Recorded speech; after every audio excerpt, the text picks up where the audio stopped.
Mahasiswa Fakultas Ekonomi dan Bisnis Universitas Yakuala, Heri Zulian Maulana, menggugat pimpinan kampus ke Pengadilan Negeri Banda Aceh sebesar 1,6 miliar. Adapun mereka yang digugat yakni Rektor USK, yakni Profesor Marwan, Wakil Rektor Bidang Akademik, Profesor Agus Sapti, Kepala Biro Akademik USK, Rahmat Lubis, dan Dekan Fakultas Ekonomi dan Bisnis, yakni Profesor Faisal. Kuasa hukum Heri, Said Irfan, mengatakan gugatan itu dilayangkan karena pihak kampus dianggap telah melakukan maladministrasi. Kata Said, kliennya sudah 5 tahun kuliah di USK, namun tidak terdata sebagai mahasiswa di Pangkalan Data Pendidikan Tinggi (PDDikti).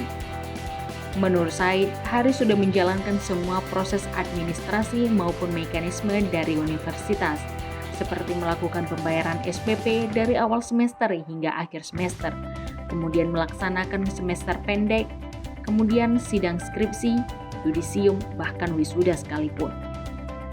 Tetapi pada tanggal 20 Mei 2022 pasca wisuda, Heri tidak dapat mendownload ijazahnya, sehingga dia melaporkan permasalahan tersebut ke pihak kampus. Said mengaku sudah melayangkan somasi ke USK sebanyak 3 kali. Pertama pada tanggal 29 Agustus 2022, somasi kedua pada tanggal 5 September 2022, dan somasi ketiga pada tanggal 8 September 2022.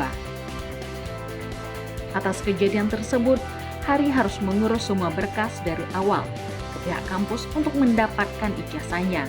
Dan setelah sekian lama menunggu, kurang lebih 3 bulan, akhirnya pihak kampus mengeluarkan ijazah pada tanggal 20 September 2022.